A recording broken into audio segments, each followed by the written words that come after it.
Olá, bom dia para você, para os nossos amigos queridos que são fiéis aqui, estão conosco toda manhã e que são fiéis a Deus, porque quem pediu para fazer o ano bíblico foi o próprio Deus. Peça às pessoas da sua casa, mande para os seus amigos, dê de presente de Natal a oportunidade de estudarem o ano bíblico. Fala para eles entrarem nesse canal e fazer o ano bíblico a partir de janeiro. Todos os dias nós temos o ano bíblico gravado o ano todo. É oportuno isso, é nossa oportunidade de, pela graça e poder de Deus, ler a Bíblia antes de Jesus voltar. Eu vou orar com você agora. Santo Deus e amado Pai, nos ajude, Senhor, a cumprir a Tua vontade. Não nos permita desistir, Senhor. Ajuda-nos a estarmos entre aqueles que o Senhor disse: ao que vencer, dar-lhe-ei que se assente comigo em meu trono. Em nome de Jesus. Amém. O seu programa A Tocha está começando.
Nosso estudo de hoje tem uma questão importante. Quem é o pior inimigo do homem e como vencê-lo?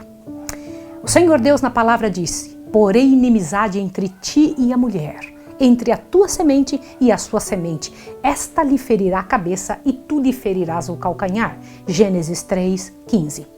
A sentença divina pronunciada contra Satanás depois da queda do homem foi também uma profecia abrangendo todos os séculos até o final do tempo e prefigurando o grande conflito em que se empenhariam todas as raças dos homens que vivessem sobre a terra. Deus declara: porém inimizade. Essa inimizade não é entretida naturalmente. Quando o homem transgrediu a lei divina, sua natureza se tornou má e ele ficou em harmonia com Satanás e não em desacordo com ele. Presta atenção nisso, que isso é coisa muito séria. Não existe por natureza nenhuma inimizade entre o homem pecador e o originador do pecado. Quando eu penso nisso, eu chego a me arrepiar, essa é a verdade. Tanto Satanás como o homem se tornaram malignos pela apostasia. O apóstata nunca está em sossego, exceto quando obtém simpatia e apoio, induzindo outros a lhe seguir o exemplo. Por esse motivo, os anjos decaídos e os homens ímpios se unem em desesperada união. Se Deus não se houvesse interposto de maneira especial, Satanás e o homem teriam entrado em aliança contra o céu. E ao invés de alimentar inimizade contra Satanás, toda a família humana se teria unido em oposição a Deus. Isso é muito sério. Já parou para pensar que seriedade isso? Foi porque Deus interviu, é que nós temos algum desejo de servir a Deus. Todos os nossos sentimentos de vontade de servir ao Senhor vêm de Jesus, não são do nosso próprio coração, não nasceram conosco, não é natural de nós. Observe isso que eu vou lhe mostrar agora. Olhe bem. Satanás tentou o homem a pecar, assim como fizera com que os anjos se rebelassem, para desse modo poder conseguir cooperação em sua luta contra o céu. Nenhuma dissensão havia entre ele e os anjos caídos no tocante a seu ódio a Cristo, ao passo que em todos os outros pontos havia discórdia. Como assim? É isso mesmo que você está ouvindo. Eles só se uniam nesse ponto, nós odiamos a Cristo, mas no resto todo eles tinham brigas homéricas. Não sei se você sabe, mas é isso mesmo, eles tinham discórdia completa. Continua. Uniram-se firmemente na oposição à autoridade do governador do universo. Mas quando Satanás ouviu a declaração de que existiria inimizade entre ele e a mulher, E entre a sua semente e a semente dela, compreendeu que seus esforços para depravar a natureza humana seriam interrompidos, que por algum meio o homem seria habilitado a resistir ao seu poder. Peraí, eu quero voltar num detalhe aqui. Para pensar. Quer dizer que ali foi dito nesse texto a semente de Satanás e a semente de Deus? Qual é a nossa origem? Você é semente de quem? Pelos seus frutos os conhecereis. A nossa atitude mostra de quem somos filhos. É isso mesmo que você está ouvindo. Sinto muito, mas essa é a verdade. Quando nós estamos envolvidos com Satanás, estamos contra o governo de Deus, unido com os anjos maus para lutar contra o governo de Deus. Quando estamos com o Senhor, estamos lutando contra o governo de Satanás e reforçando o governo do Senhor. Entendeu a seriedade disso? E mais, aqui é dito claramente, que Satanás percebeu que haveria entre ele e a mulher uma inimizade. A mulher é a igreja. A inimizade de Satanás contra a raça humana é avivada pelo motivo de serem as criaturas humanas, mediante Cristo, objetos de amor e misericórdia de Deus. Ele se empenha em subverter o plano divino para a redenção do homem, desfigurando e corrompendo a obra de suas mãos para lançar desonra a Deus. Deseja dar origem a pesares no céu e encher a terra de desgraça e desolação. E aponta para todo esse mal como resultado da obra de Deus ao criar o homem. Sabe aqueles filhos que dizem assim, não pedi para nascer? Foi você, se você fez eu nascer, você que é responsável. Essa é uma resposta terrível. É a graça que Cristo implanta na alma que cria no homem a inimizade contra Satanás. Sem essa graça que converte e esse poder renovador, o homem continuaria cativo de Satanás, como servo, sempre pronto a executar-lhe as ordens. Mas o novo princípio na alma cria o conflito onde até então houvera paz. O poder que Cristo comunica habilita o homem a resistir ao tirano e usurpador. Você entendeu o que eu acabei de explicar? O que esse livro está explicando? O que o grande conflito nos explica?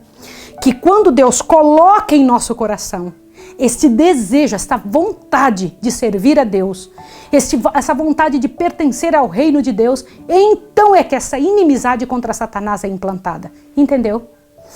O poder que Cristo comunica habilita o homem a resistir ao tirano e usurpador. Quem quer que se ache a aborrecer o pecado em lugar de o amar, que resista a estas paixões que tem dominado interiormente e as vença, evidencia a operação de um princípio inteiramente de cima. Não é do nosso coração, é de cima. Não vem de nós, é de Deus. O antagonismo que existe entre o Espírito de Cristo e o de Satanás revelou-se na maneira muito flagrante com que o mundo recebeu a Jesus. Não foi tanto porque ele aparecesse sem riquezas, pompas ou grandiosidades mundanas que os judeus foram levados a rejeitá-lo. Viam-no possuir poder que faria mais do que compensar a falta dessas vantagens exteriores. A pureza e a santidade de Cristo, porém, valeram-lhe o ódio dos ímpios. Sua vida de renúncia e impecável devotamento era perpétua reprovação a um povo orgulhoso e sensual. Foi isso que provocou inimizade contra o Filho de Deus. Satanás e os anjos caídos uniram-se aos anjos maus da época de Cristo. Todas as energias da apostasia conspiraram contra o campeão da verdade. É manifesta em relação aos seguidores de Cristo a mesma inimizade demonstrada para com o Mestre. Quem quer que veja o caráter repelente do pecado e na força do alto resista à tentação, certamente suscitará a ira de Satanás e dos seus súditos. Ódio aos puros princípios da verdade e opróbio e perseguição a seus defensores existirão enquanto houver pecado e pecadores. Os seguidores de Cristo e os servos de Satanás não podem harmonizar-se. O agravo da cruz não cessou. Todos os que piamente querem viver em Cristo Jesus, o que diz o texto? Padecerão perseguições, segundo Timóteo 3,12. Você entende por que tantos são perseguidos? Você compreende por que é que quando você tenta fazer o certo, você começa a sofrer uma série de misérias, uma série de reprovações, um monte de gente reclamando? Já percebeu que as pessoas, olhe bem o que eu vou te falar, ninguém chega para quem está fumando e fala, olha, não fume, você vai ficar doente. Não, é raro você encontrar isso. Mas agora quando alguém começa a ser vegetariano, o pessoal, mas você vai ficar doente, que absurdo, isso não é assim?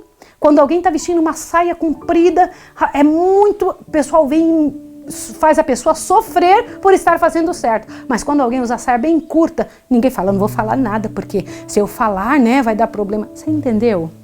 Isso é Satanás. Satanás faz isso conosco. É esse o trabalho, é o grande trabalho dele. Eu vou ler mais um pedaço para você, para que você entenda a seriedade do que eu estou falando, tá bom? Observe aqui. Olha só. Presta atenção. Sob a direção de Satanás, os seus agentes estão constantemente a trabalhar a fim de estabelecer a sua autoridade e erigir o seu reino em oposição ao governo de Deus. Com esse fito, procuram enganar os seguidores de Cristo e desviá-los de sua fidelidade. Semelhantes a seu chefe, interpretam mal e pervertem as Escrituras para realizar seu objetivo. Assim como Satanás se esforçou para lançar a ignomínia sobre Deus, seus agentes procuram fazer o mal ao povo do Senhor. O Espírito que matou a Cristo impele os ímpios a destruir seus seguidores. Tudo isto está prefigurado naquela primeira profecia. Porém, inimizade entre ti e a mulher, entre a tua semente e a sua semente, e isso continuará até o final dos tempos. Satanás conjuga todas as forças e arremessa ao combate todo o seu poder. Por que não encontra ele maior resistência? Por que são os soldados de Cristo tão sonolentos e indiferentes? É porque entretêm tão pouca verdadeira comunhão com Cristo, porque se acham tão destituídos de seu espírito. O pecado não lhes é repelente e aborrecível, como era a seu mestre. Não o enfrentam como fazia Cristo, com resistência decidida e resoluta. Não se compenetram do grandíssimo mal e malignidade do pecado. Estão cegos, tanto a respeito do caráter como do poder do príncipe das trevas. Pouca inimizade há contra Satanás e suas obras, porque há tão grande ignorância a respeito de seu poder e maldade e da grande extensão de sua luta contra Cristo e sua igreja. Multidões estão sendo iludidas nesse ponto. Não sabem que seu inimigo é um poderoso general que domina a mente dos anjos maus e que, com planos bem elaborados e hábeis artifícios, está a guerrear contra Cristo para impedir a salvação das almas. Entre os professos cristãos e mesmo entre os ministros do Evangelho, raramente se ouve uma referência a Satanás, exceto talvez uma menção ocasional do púlpito. Não tomam em consideração as evidências de sua atividade e êxito contínuos, negligenciam os muitos avisos contra seus ardis, parecem ignorar-lhe a própria existência. Enquanto os homens se acham em ignorância quanto aos seus estratagemas, este vigilante adversário se põe em seu caminho a cada momento, intrometendo-se em cada compartimento do lar, em toda a rua de nossa cidade, nas igrejas, nos conselhos nacionais, nos tribunais de justiça, confundindo, enganando, seduzindo, arruinando por toda parte a alma e o corpo de homens, de mulheres, de crianças, desmembrando famílias, semeando ódios, rivalidade, contenda, sedição e assassínio. E o mundo cristão parece olhar estas coisas como se Deus as tivesse designado e elas devessem até existir. Satanás está continuamente procurando vencer o povo de Deus, derribando as barreiras que os separam do mundo. O antigo Israel foi enredado no pecado quando se aventurou à associação proibida com os gentios. De modo semelhante, se transvia o Israel moderno. O Deus desse século cegou os entendimentos dos incrédulos para que lhes não resplandeça a luz do Evangelho da glória de Cristo, que é a imagem de Deus. 2 Coríntios 4:4. Todos os que não são decididos seguidores de Cristo são servos de Satanás. Eu preciso repetir isso. Todos os que não são decididos seguidores de Cristo são servos de Satanás. No coração não regenerado, há amor ao pecado e disposição para acariciá-lo e desculpá-lo. No coração renovado, há ódio e decidida resistência ao pecado. Quando os cristãos escolhem a sociedade dos ímpios e incrédulos, expõem-se à tentação. Satanás esconde-se das vistas e furtivamente estende sobre os olhos deles seu véu enganador. Não podem ver que tal companhia é calculada a fazer-lhe mal. Calculada. Irmãos, você tá entendendo, vocês estão entendendo isso? Satanás calcula, eu vou mandar essa pessoa para essa vida com esse intuito, vou mandar essa pessoa para essa família, vou mandar essa pessoa para essa moça, para esse rapaz. Ele sabe, ele calcula para fazer mal para a pessoa. E ao mesmo tempo em que constantemente vão acima assimilando o mundo no que respeita ao caráter, palavras e ações, mais e mais cegos se tornam. Irmãos, que coisa séria. Satanás, ele não tem pressa. Ele vai devagarinho, ele vai trazendo um detalhe após outro para dentro da família, para dentro da casa, para dentro do comportamento, para que ele consiga nos tornar em conformidade com os costumes mundanos. Vou te explicar o que acontece. O que é conformidade com os costumes mundanos? Olha só. A conformidade aos costumes mundanos converte a igreja ao mundo, jamais converte o mundo a Cristo. Você ouviu isso? Algumas vezes as pessoas dizem assim, não, eu vou deixar entrar na igreja essa coisinha aqui que é para trazer os jovens. Engano! Ouça, vou ler de novo, você precisa ouvir isso. A conformidade aos costumes mundanos converte a igreja ao mundo, jamais converte o mundo a Cristo. A familiaridade com o pecado inevitavelmente o fará parecer menos repelente. Permita seus filhos a estarem sempre com o TikTok na mão, com o celular na mão, com essa quantidade absurda de exposição à mídia suja, e você rapidinho vai ver que eles vão deixar de gostar da palavra de Deus. Aquele que prefere associar-se aos servos de Satanás, logo deixará de temer o Senhor deles. Quando no caminho do dever somos levados à prova, como foi Daniel na corte do rei, podemos estar certos de que Deus nos protegerá. Mas se nos colocarmos sob tentação, mais cedo ou mais tarde cairemos nele. Sabe essa pessoa que vai todo dia um pouquinho lá no local do pecado, um pouquinho e vai de novo, fala, eu não caí, eu tô seguro, eu tô no controle. Mentira, um dia Satanás vai te levar. Ele sabe que ele vai te levar. Um dia Satanás vai fazer você cair tão fundo que você não tem mais para onde ir. O tentador frequentemente opera com muito êxito por meio daqueles de quem menos se suspeita estarem sob seu domínio. Os possuidores de talento e educação são admirados e honrados, como se estas qualidades pudessem suprir a ausência do temor de Deus ou torná-los dignos de seu favor. O talento e a cultura, considerados em si mesmos, são dons de Deus, mas quando se faz com que eles preencham o lugar da piedade, quando em vez de levar a alma mais para perto de Deus, a afastam dele, tornam-se então uma maldição e laço. Prevalece entre muitos a opinião de que tudo que se mostra como cortesia ou polidez deve em certo sentido pertencer a Cristo. O diabo também é polido, o diabo sabe mandar gente educada, nunca houve erro maior. Estas qualidades deveriam aformosear o caráter de todo crente, pois exerceriam influência poderosa em favor da verdadeira religião, mas devem ser consagradas a Deus ou serão também um poder para o mal. Muito homem de intelecto, cujas maneiras agradáveis, que não se rebaixaria ao que comumente é considerado um ato imoral, não passa de um instrumento polido nas mãos de Satanás.